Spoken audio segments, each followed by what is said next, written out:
It was a clear night over Washington, D.C., the kind of night pilots dream of. No storms, no turbulence, no visibility issues. American Airlines Flight 5342 was making its final descent into Reagan National Airport. 7 minutes from landing. Then, out of nowhere, a military Black Hawk helicopter cut across its path. A thunderous collision, an explosion of fire and metal. And, in an instant, both aircraft plummeted into the freezing waters of the Potomac River. There were no survivors. Within minutes, headlines blared across the country. A tragic aviation disaster, a nation in shock. Investigators rushed to the scene. Experts scrambled for explanations. But even before the wreckage was fully recovered, Trump was already pointing fingers. Instead of mourning the lives lost, he took to Truth Social, dropping a cryptic message that set the internet on fire. It was a clear night. The lights on the plane were blazing. The helicopter was heading straight at it for an extended period of time. Why didn't it move? Why didn't the control tower do something? Not good. This wasn't just speculation. It was a signal. Because Trump wasn't just questioning the crash. He was implying something bigger. And then the real question surfaced. The one that no one in the media was asking. Who was on that plane?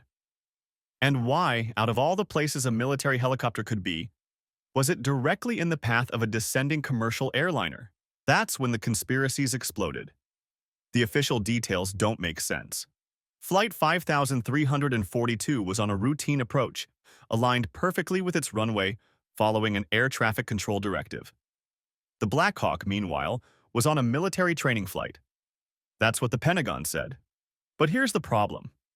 Military flight paths are strictly regulated in D.C. airspace, especially for aircraft flying within miles of commercial airliners. The Black Hawk was not supposed to be in that flight lane. And yet, it was.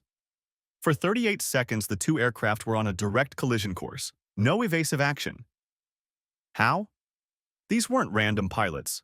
The Black Hawk crew were highly trained military aviators. They had radar, proximity alarms, night vision, ground support communication.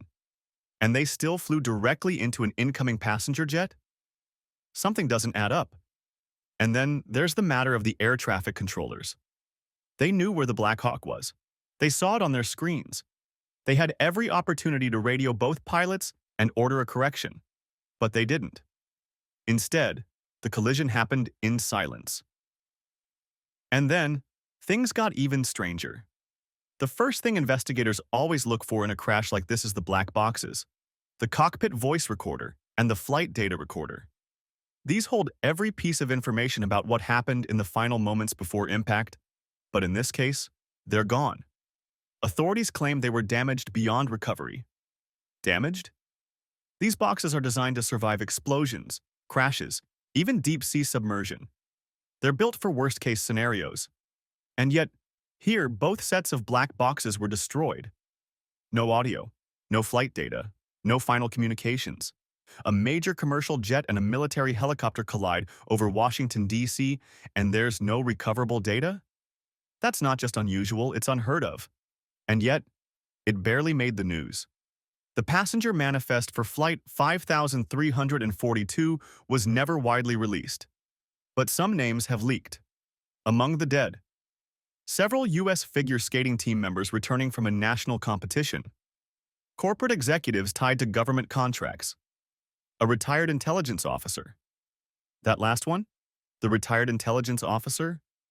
His name was removed from early media reports. Why? Who was he? And why suddenly was his name being scrubbed from the record? A viral Reddit post asked a chilling question. Was the Black Hawk there to intercept something or someone? Was there a target on board Flight 5342? And if there was, who wanted them gone? By now, people were starting to ask real questions. And just as the conspiracy theories started picking up too much attention, Trump did something unexpected. He changed the subject.